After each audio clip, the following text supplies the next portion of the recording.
So, welcome everybody. My name's Teresa Shaver. I'm from the Business Advisory Center, Durham, and we started Do It in Durham 12 years ago. And it was a collaboration of all of our organizations that work with entrepreneurs to put on something to celebrate Entrepreneurship Week.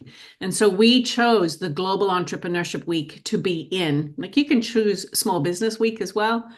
Our group chose let's do it in November in Global Entrepreneurship Week. There's actually 40,000 activities taking place this week around the world, thankfully. We just have 70 of them, which is great. It means you're spoiled for choice. There's so many opportunities to learn, to connect. I always look at every opportunity where I don't know any people, that it's a place for me to learn, to connect, to meet someone, to help someone, and also to see what I can put into my business, right? So I myself work for the Business Advisory Center, Durham. So we are Durham's small business center. We have been helping entrepreneurs start and grow for 25 years.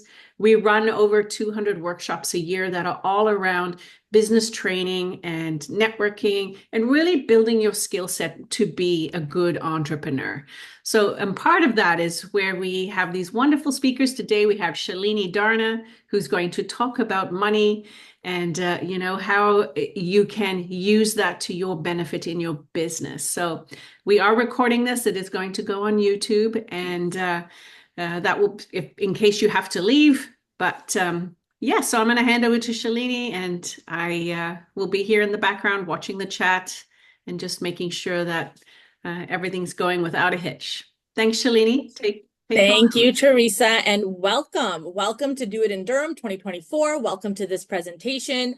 I do have the chat box open, so if at any time during the presentation you have a question, a comment, by all means, feel free to post it in the chat, and I will definitely be monitoring and addressing it. And before I even get into it, I just want to first of all, thank all the sponsors for Do It to Durham, but I want to thank all of you for taking the time out of your day to come and talk about this topic, which is near and dear to me because, well, I'm a CPA. I am also a licensed financial advisor. And one of the things that I find with my clients is I can tell them all the things they want to know. I can educate them. I can do all the things. But if there's some part of them that thinks I'm not worthy, I'm not capable, this isn't going to happen for me, it doesn't matter what I tell them, they're not going to succeed.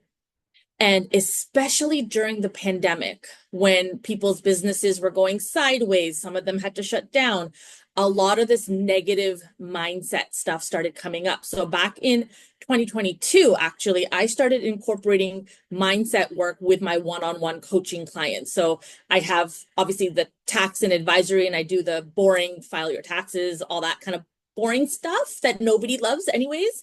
But I also do work one-on-one with clients on kind of helping them with their mindset. And so this presentation is going to talk a lot about the mindset of money as well as the mindset of running a business. And I will be giving you some tangible, actionable tasks that you can incorporate into your everyday life to help you get better with this. So to start, if it is safe for you to do so, I would love for you to just close your eyes, hold out your hand, and imagine a giant stack of money in your hands. It's so heavy, you can't even hold your hand up. And I want you to think of how this makes you feel. Now, your cameras are off, but I'm betting that some of you are probably smiling at the thought of holding so much money. Some of you are probably a little bit giddy of what is it you want to buy with all that money. And so one of the exercises that I started doing in my group coaching program, BizBuddy, is every meeting before we start, we write down 50 things that we would buy if money was not an object. And you might think 50 things. Oh, if you guys, your eyes are closed, you guys can open your eyes now. If you think 50 things is not a huge number, when this is done, I challenge you to write down 50 things that you would buy if money was not an object. This is an exercise that my mindset coach, Hina Khan, actually introduced me to. And to this day, I cannot come to 50. I can write down travel and then I'll start breaking down like the different destinations, but other than travel countries, I actually can't come up with 50 things that I would buy. So this exercise opens your mind up to the concept of abundance and being willing to receive. So what does all that even mean? Well, let's dive into it. We need to understand, what is it that we believe about money? Use the reactions to let me know if you've ever wondered, will there be more than enough? Is there another way to control my money? Shalini, sorry to interrupt you. We can Yeah. only see one of the participants says they can only see a black screen, and I only see Do It in Durham on the screen. Okay, let me stop sharing and start sharing it again. Thanks, Steph. There you go. Can we see the slide on understanding limiting beliefs? Perfect. You didn't miss much. The first one was a picture of me, and the second one was close your eyes and raise your hand. So we didn't miss much, but thank you for bringing that to our attention. So I just want, with the show of reactions, have you ever wondered if there would be more than enough money? If there was another way to control your money? If there was a way to make it simple or fun way to make money things work? And maybe if there was ever a way to just pay cash for everything and not continue to take debt on to be able to afford the things that you want to afford. Or maybe you want to get out of debt, pay off that credit card or your mortgage. You just want to be able to breathe at the end of the week. You no longer want to settle for the no-name brand. Maybe you just want to go buy the good stuff without doubting how you're going to pay for it or whether it's the right choice. You want to come home from a summer vacation not stressed because you paid for cash for the vacation and you don't have to worry about how am I going to pay it off. Or you want to pay for cash in Christmas and not be dreading that bill that's going to come in January with your credit card balance. All of these fears are fears that majority of people are sharing, especially this time. This year seems really hard for people. It's been a very challenging year. A lot of people have felt the financial crunch. I see Steph in the chat wrote yes.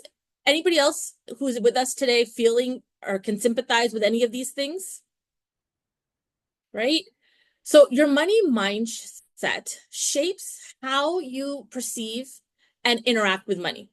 It influences your financial behaviors, your attitudes, your decisions, all of which impact your overall financial health. So the impact, the way you believe in money is going to impact three things. It's going to impact your spending habits. So a positive mindset is going to lead to smarter spending, while a negative mindset is going to result in more impulsive purchases. It's going to impact your saving behavior. Individuals with a healthy money mindset are more likely to prioritize savings and investments. And then, of course, it's going to impact your financial goals. Your money mindset affects how you believe or how achievable you believe your financial goals are, which is going to impact your motivation. Because if you think you're never going to hit that goal, there's no motivation to actually work towards that goal. So I want to know if any of these seem familiar. Have you ever heard of any of these? Money is the root of all evil. This is a belief that creates a negative association with wealth and financial success. So it makes you feel guilty for even pursuing money. Rich people are greedy. This is a belief that wealth equals greed and being immoral. So it's going to discourage you from even striving for financial success. You have to work hard for your money. Who here grew up with the concept of you have to work hard to get what you want in life? So this is a belief that's going to lead you to the idea that making money requires constant struggle and sacrifice. And unfortunately, depending on the generation your parents were from, they may have actually had to struggle. A lot of our parents, if they're the first generation immigrants, they did struggle. They literally, you've all heard the story. I came here with the luggage in my hand and $2 in my pocket. They legitimately had to struggle. But that doesn't necessarily mean that we also have to struggle just because they had to work hard. So you have to work hard is going to kind of have this zero-sum mentality around wealth. Or it's hard to make money. This belief is going to limit the opportunities and growth, which makes somebody kind of hesitant to even pursue a new venture or investing. Money doesn't grow on trees. Although my son the other day told me, well, money grows on paper and paper grows on trees. So money does in fact grow on trees. He's 10.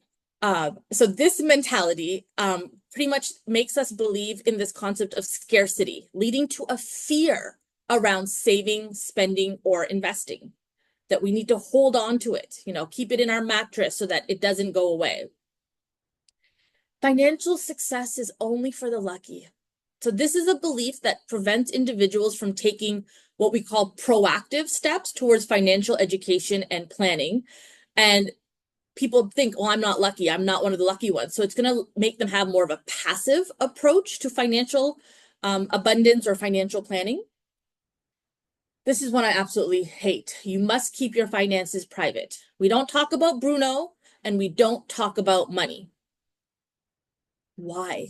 If we're struggling with something, why do we have this feeling that we need to keep it inside? We have to internalize our struggles. We can't let somebody know that we can't pay our bills or that we don't have enough money for food. This is going to prevent an individual from taking any sort of support and seeking help, right? It's going to discourage open communication. It's going to prevent them from seeking help or even sometimes sharing knowledge of what they've struggled through and how they've overcome it. Debt is always bad. Debt is not bad. Managing debt is important, but taking a loan to start your business, taking a loan to invest, there are actually good and bad debts out there. Every single person who owns a home probably took a mortgage out to be able to afford that first home, if they don't currently have one on their existing home. So debt is not always bad. Understanding your options and understanding how to manage debt is vital. There's never enough money. This belief kind of fosters a mindset of scarcity as well. And it can also lead to chronic dissatisfaction. So every time you hit your goal, what's my next goal? What's my next goal? I finally was able to save up for this, but I didn't get the one I wanted. Like there's always this, there's never enough, or it's what I have is never good enough. And saving is more important than investing. So this belief can lead individuals to miss out on opportunities to build wealth because they have this, I need to save, I need to save, I need to save, I need to have access to it immediately in case something happens. And so, these are just a few. These are probably my top 10 that I've heard people say to me in our coaching sessions. Stephen in the chat said, I'm stuck at it's hard to make money and this fault of mine is a terrible mindset and limits my potential. I'm trying to change this. Bravo. You have identified where you're stuck and now you can actually take action towards it, which brings me to my next slide. It's like you knew that this was the next slide. So we want to identify what our mindset is. We want to understand what money mindset is.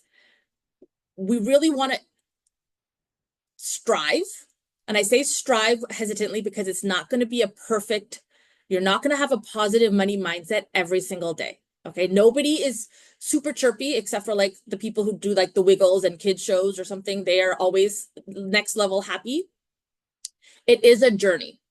So I wanted to share some statistics. A survey by the Canadian Payroll Association found that 46% of Canadians reported living paycheck to paycheck.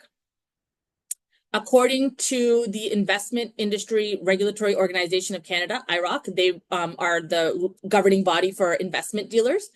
43% of Canadians have less than 1% in savings, and 27% of Canadians carry credit card debt on a regular basis. A study by the Financial Planning Standards Council indicated that only 28% of people feel confident in their financial knowledge. So it is an area of struggle for most people. 1 in 3 Canadians, so 30%, reported their financial situation is negatively impacting their mental health. So now more than ever, seemingly this year has been harder than even during the pandemic for some people.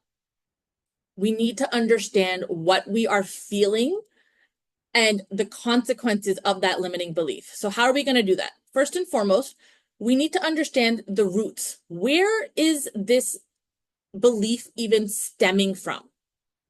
Okay. Is it a childhood experience around money? Were your parents people that always told you money is the root of evil? We shouldn't want more than what we have. Maybe they complained about money, that they were never good with money. And so because your parents said to you that they weren't good with money and they didn't teach you things, you feel you're not good with money. A lot of our experiences, a lot of our beliefs actually come from experiences from the age of 6.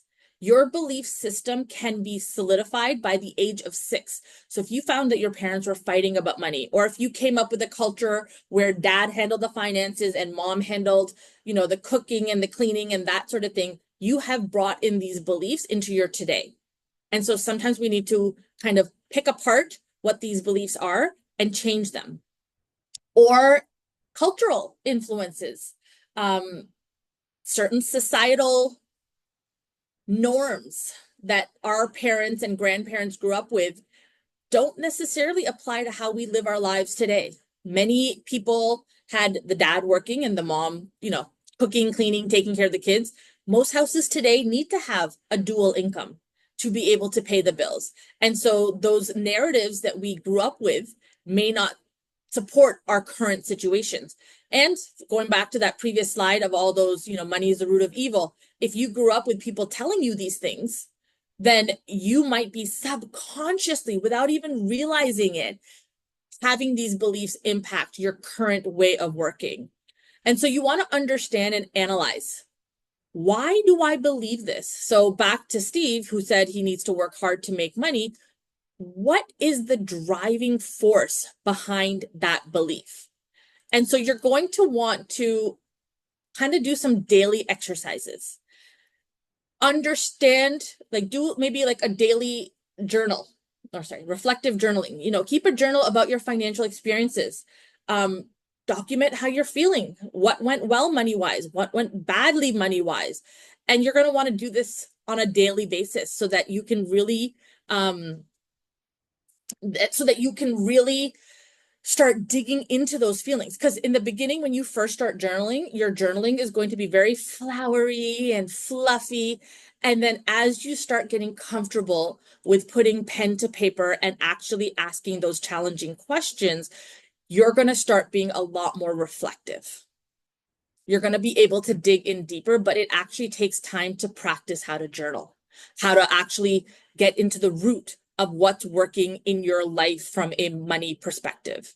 And visualization, imagine yourself sitting on that beach, drinking that beverage out of a coconut, whatever that goal is for you. Literally, before you open your eyes in the morning, put that picture in your mind. And before you go to sleep, put that picture in your mind. You want to constantly be acting from that place. So when a decision comes to you, you're going to say, okay, if I was that successful person, how would they handle this situation? If I am that person that I am striving to be, snap of a finger, I am that person. How would they react in this situation? So most people in this group are entrepreneurs, and entrepreneurs have a whole added layer of ick that we have to work with. So let me know if this sounds familiar. You depend on the business working. The business must work because that's how you're getting your paycheck. Your families depend on your business working because that's how you're paying your bills. If you have employees, their families depend on your business working, because if you can't pay your employees, they can't pay their bills. And let's face it, we have been doing this for so long and we've invested so much time, energy, blood, sweat, and money. And I don't know about you guys, but I could not go back to being somebody's employee because I am so used to being my own boss. I don't think I could be somebody else's employee anymore. So we have this whole added layer of stress that we add with our business because We need it to work. This is resonating with anybody? You can use the reactions so that I know that you guys are listening and that it's making sense. But as an entrepreneur, we have this huge weight on our shoulders because we need our business to work. And let's face it, where's the lie? Money literally solves every problem in our business. Not getting enough sales, more money, more marketing budget. Having trouble managing your workflow, more money, you can hire a person, a management person to help you with your operations, or a salesperson to help you with closing the sales. Sales kind of slow. Well, if you have a cushion of money, if you have savings, you can draw upon that until your season is back. Some businesses are cyclical. And then, like I said, have a sales problem, more money will allow you to either train your sales staff or hire better salespeople. The list is endless. And the point is, money literally solves every problem in business. So on top of dealing with all of our childhood beliefs about our personal life, we have to understand the added layer of money mindset challenges for entrepreneurs, which is income variability. You don't necessarily get a steady paycheck as an entrepreneur like you did when you were an employee somewhere. And so we have to manage the financial anxiety that comes with that. When you thought that that client was going to pay you by the 15th and it's now the 20th and they haven't paid you, how does that make you feel? What goes through your mind? When your vendor is sending you demand letters of, hey, you got to pay me, and your person hasn't paid you, you can't just pass the buck and say, well, I haven't gotten paid, so you're not going to get paid to your vendors or your suppliers. And a lot of the bigger subscription-based places, they're going to charge your credit card regardless of whether you have the money to pay off your credit card. So being an entrepreneur actually develops a lot of anxiety in people because there's a financial anxiety component to running a business. And so we need to have more of an adapting money mindset than somebody who is not an employee. I don't know if you guys have ever tried to have a conversation about running a business with somebody who is not an entrepreneur. They just don't get it. My non-entrepreneur friends, they don't get it.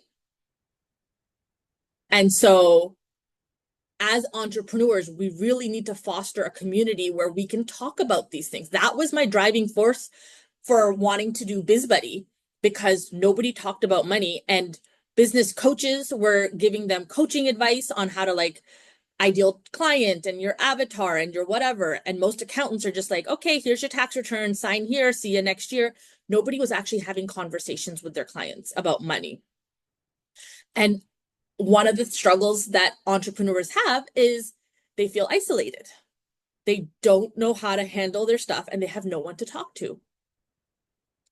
If you're an entrepreneur and you've never failed in something, I would love to meet with you, because I don't know a single entrepreneur who hasn't experienced some sort of failure in their entrepreneurial journey. Some mistakes or some things that they hoped would work that didn't work. And my favorite, balancing work and life. I am very guilty of not being able to turn off my brain from work sometimes, to the point where my kids have actually said, Mommy, put your phone down and pay attention to me.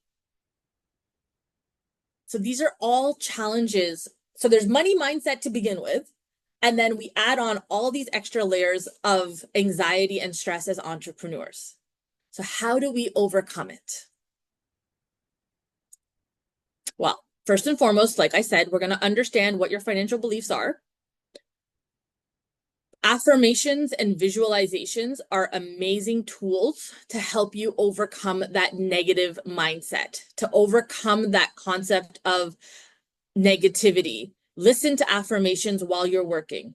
You can literally go on YouTube and there's tons there. You can even find guided meditations. All of these things are going to help you overcome those limiting beliefs. And the goal is to develop a wealth mindset. So we want to have this concept of abundance.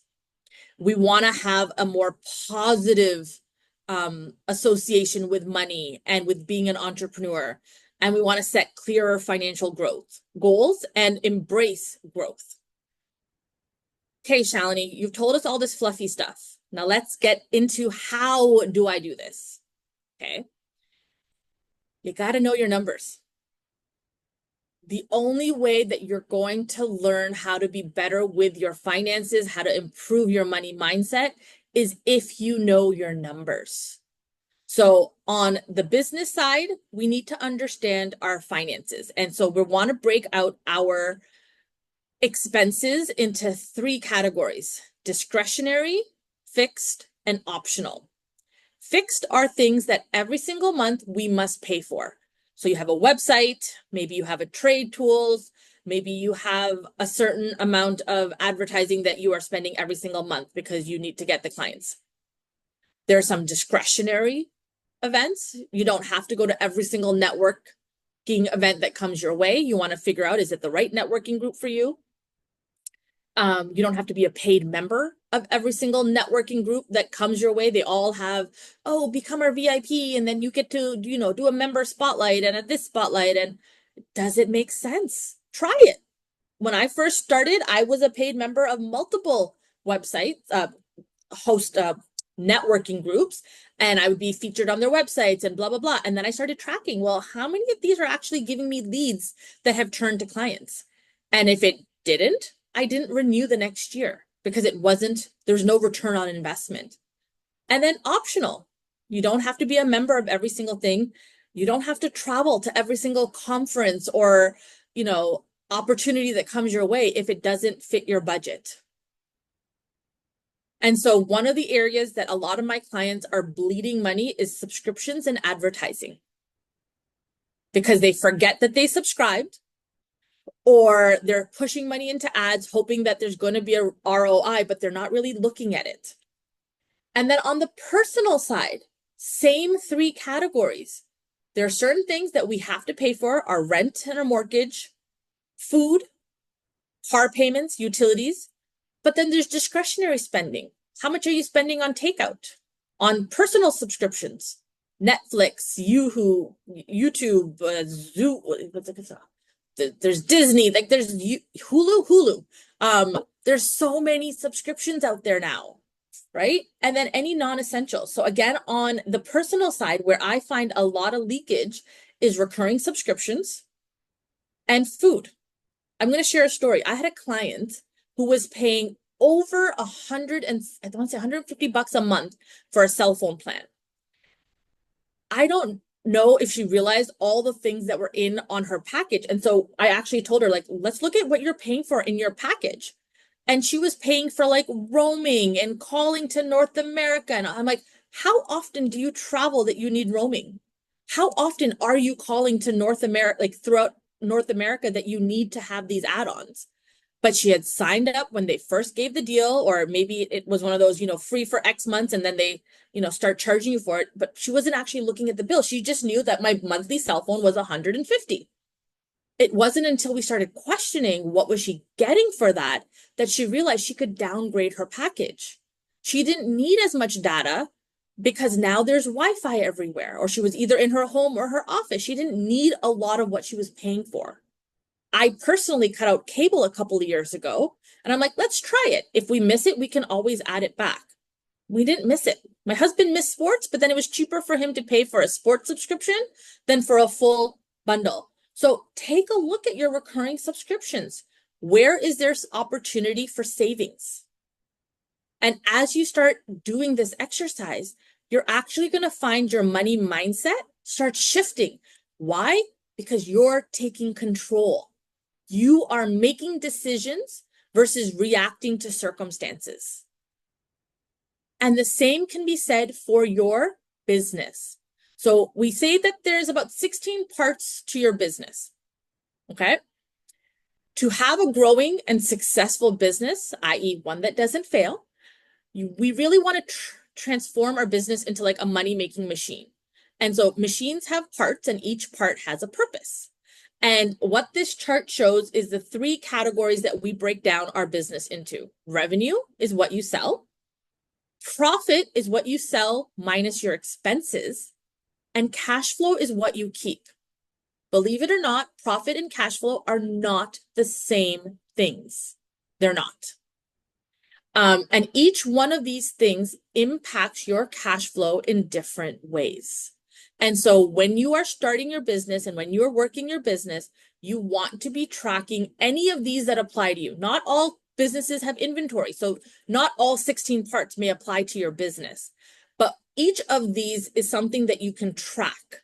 You can actually see, are you improving in your leads to conversions? Are you improving in your expense reduction? And as you see these numbers improving, I promise you, your money mindset will automatically start changing to the positive because, again, you're taking action, you're seeing the results of your work, and you're seeing the changes in that positive direction. So how often are you supposed to do this?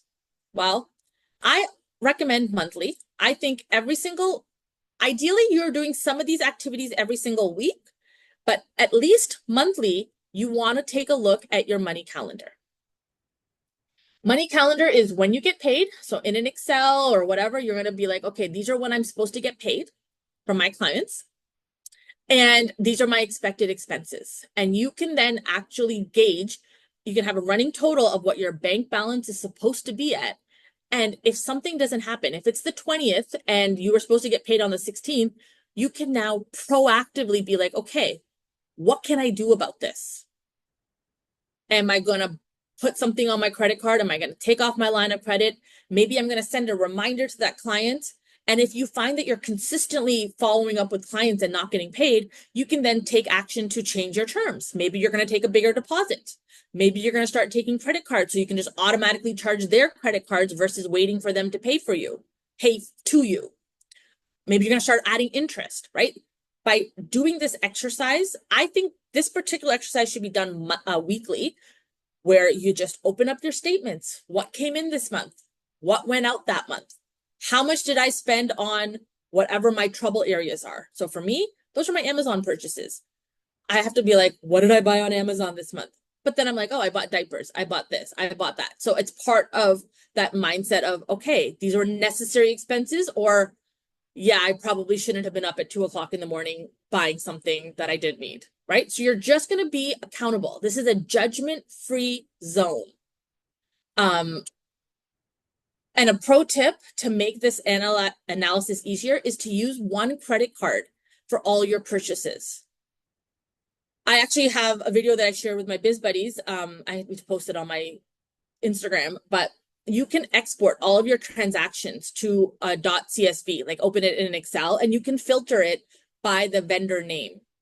And presumably everything of the same name goes into the same category. So you can actually do this entire exercise in minutes by just organizing your data in a better way so that it's easier to do it versus going line by line by line. You can literally group up everything in the same vendor and be like, okay, I spent X dollars on food. I spent this much on subscriptions, blah, blah, blah, blah, blah.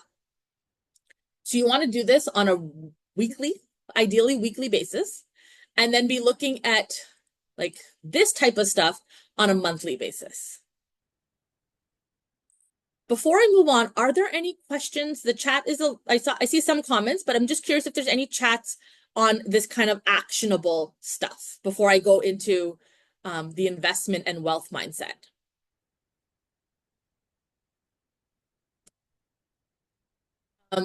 So once we start making money in our business, we also then have to start understanding what are we going to do with that money? And this is where the wealth and growth mindset comes into play. So we need to understand that there's a risk and reward of investing, okay? The more volatile the investment, yes, the growth potential is higher, but so is the loss potential. And so you need to understand what your risk profile is. Just because somebody from down the street invested in crypto and now they're making $1 bazillion doesn't mean that if you invest in crypto right now, you're going to have the same results. You need to understand your own risk and reward concepts. You need to understand where and how the opportunities come from. You know, my husband to this day complains that if he had just invested in Tesla way back when, he would be like a millionaire. And it's like, okay, but back then we didn't have the funds. We didn't have that opportunities. So you really can't kick yourself about things that happened in the past. Okay, the past has to stay in the past, but we do want to learn from certain things. I had a client come to me well into their 50s, and because they were so scared of investing, they did not have enough in their 50s to retire when they hoped to. So there's also something called the time concept, time value of money. When we invest and we reinvest the growth, the interest that you make on your investments, the amount of money that you have that's being invested will then also start growing exponentially. So what this table shows that let's say you started investing just $5,000 in a year and you managed to get an 8% return, that same person, if they had waited till the age of 25, same amount, same investment, their investment would be off by $688,000. Why? Because of all the interest that this investment is growing and being reinvested. So your money is making money for you. So we don't want to just put money in investments. We also want to make sure that our money is working for us. And that comes with your risk profile. Your financial advisor is obligated to make sure that your risk profile and your investments are aligned. So if you come to me and you tell me, nope, I'm scared of investing, I can't deal with the loss, I cannot, based on my regulatory body and compliance, put you in a high risk situation. Now, if you decide to self-direct and you go and do things on, Wealth Simple or Questrade, you're taking control of your own investments and your own return on investments, right? So what I just want to share with this is that being afraid of making decisions is also a deterrent to your financial success. But as you start doing all these things with your money and you start having that financial abundance, you need to start thinking about investing. And you can invest in the corporation, you can invest in as an individual. There's a lot of different options out there. And that's why I also say you cannot do something just because so-and-so down the street did it and they're making money off of it. You really have to understand the underlying concepts. And so your financial advisor should be more than just, here's my money, invest it. They should be having conversations with you and guiding you through the decisions. So in sum, we're going to practice our daily positive financial habits. We're going to do our daily financial affirmations. We're going to journal. We're going to be more mindful in our financial decisions. And we're going to invest in personal development. The fact that you guys are here is you already investing in your personal development. I do have a special offer for everybody here. If you want to take me up on a 30-minute consultation, you can send me an email. And I'm happy to answer any questions that you might have as a freebie. And you've heard me talk a little bit about my group coaching program. I am offering everybody for the Do It in Durham program, 25% off the BizBuddy program. And again, you can send me an email or you can follow me on social media and send me a message. Now, with the last 15 minutes or so, I wanted to open it up to Q&A. What are some of your questions, takeaways from this presentation? The floor is quite literally yours. If you want to raise your hand, I can just call upon you. Or if you're not comfortable doing that, you can put it in the chat.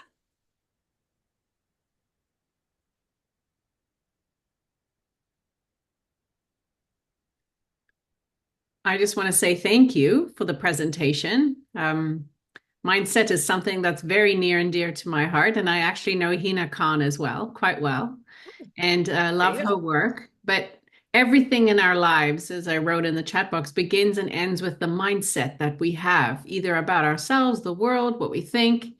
And also from a neuroscience perspective, everything that we believe becomes true because that's how the mind works.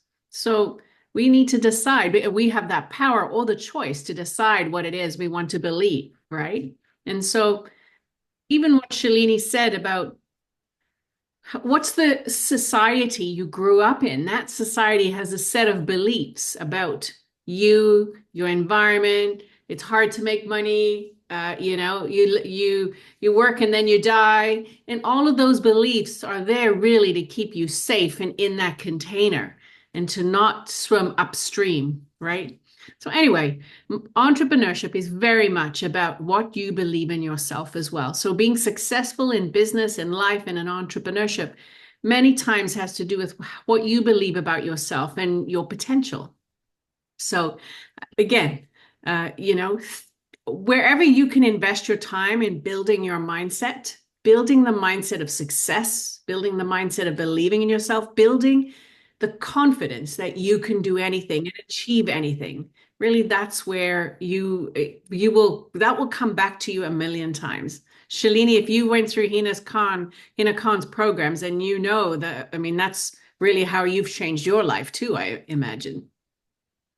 I have incorporated so much of what I learned from her, not only in my life, but in my practice with my clients.